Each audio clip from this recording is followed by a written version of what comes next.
Defiant.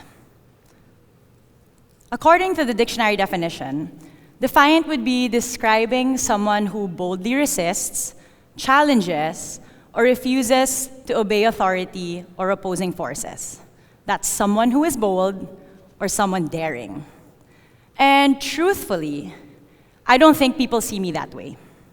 The majority of who watch me play when I'm on the court, they see the smile.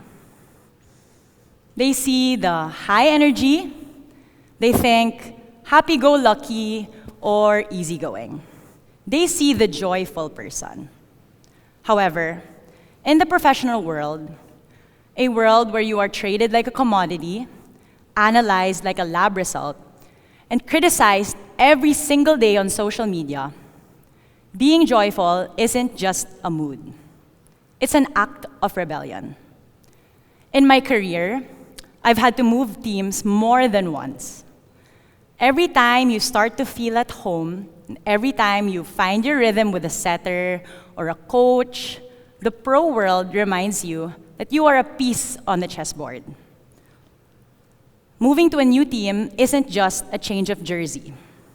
It's a test of whether your fire belongs to the team or if it belongs to you. As a professional athlete, every day feels like a sprint. Literally, on the court, we are running. But figuratively, we are running even faster, just to keep up with the weight of expectations. We run so hard that we often outrun our own souls.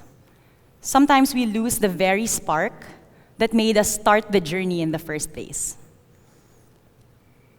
Today, we live in a world that celebrates the sprint. We're told that if you aren't exhausted, you aren't working enough. If you aren't stressed, you aren't serious. And eventually, the game that you used to play for fun becomes a routine that you're just trying to survive. And I've been a student athlete. Yep, that's me. When I was in grade 11. So I know what it's like to balance classes and practices. Back then, the dream was just to make it. But now that I'm here, I've realized that making it is just the beginning of a different kind of race. The higher you climb, the thinner the air gets, and the harder it is to keep that original spark alive. So I found myself asking, what do you do when the why that got you started isn't enough to keep you going? I found my answer in the most unlikely place. It wasn't in a championship trophy or a contract renewal.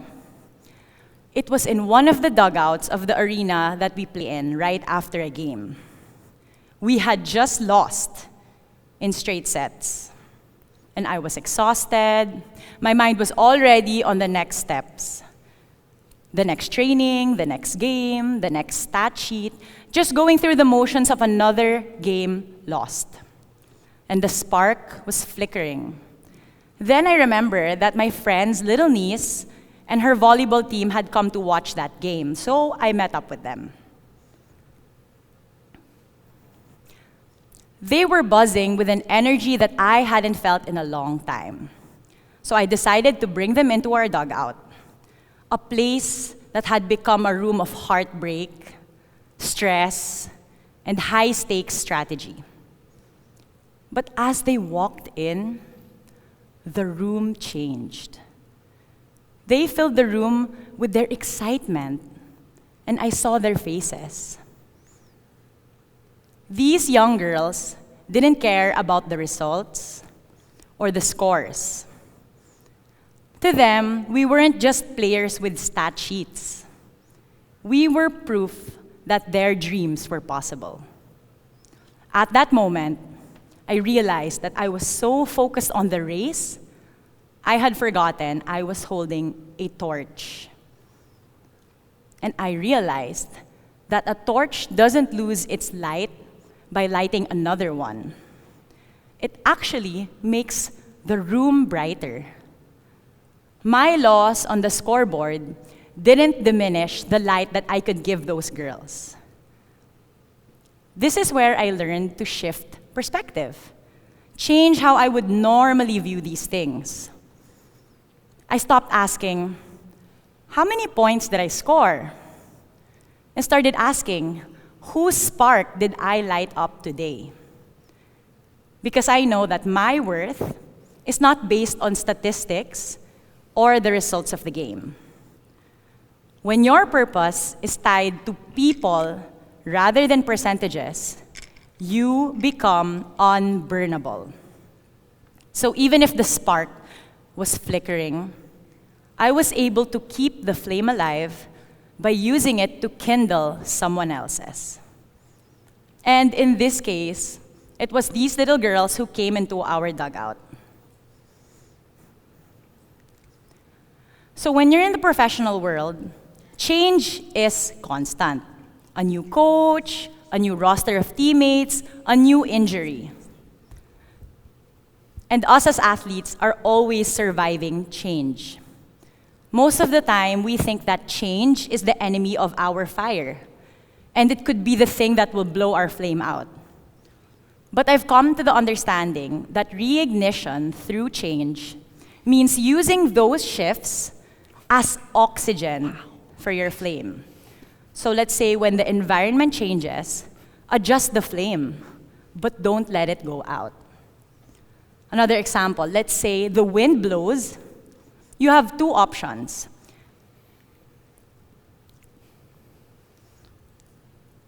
You can try to shield your tiny flame, or you can build a fire that's so big that the wind only makes the flame grow.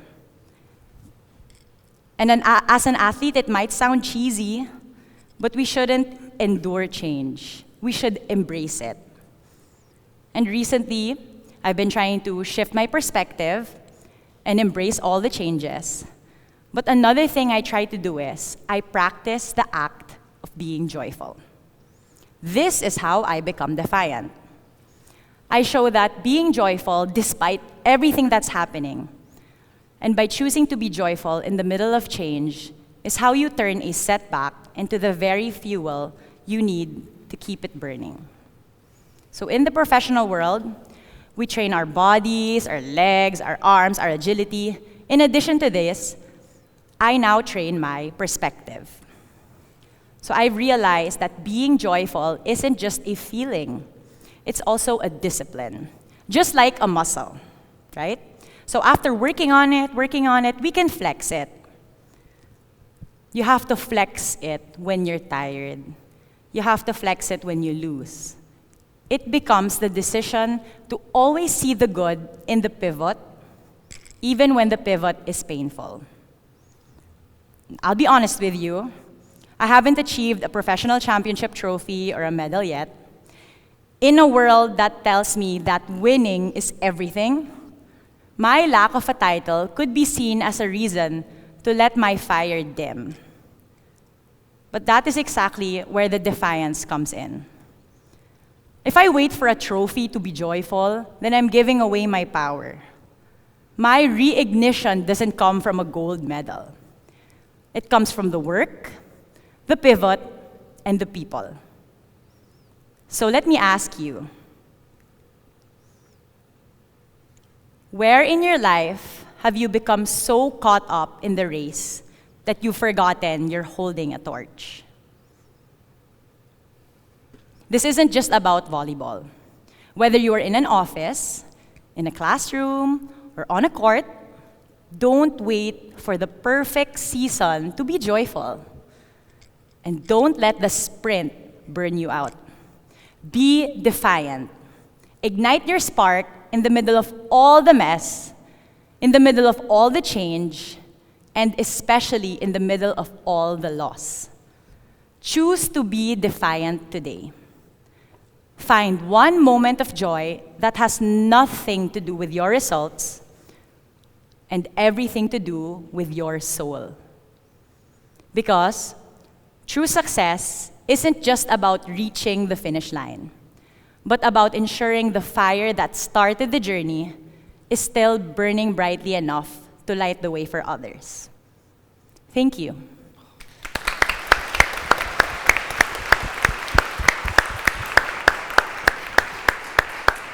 Thank you. While I'm here, I also want to congrats everyone who organized this, and thank you so much to everyone who invited me. You're doing a great job.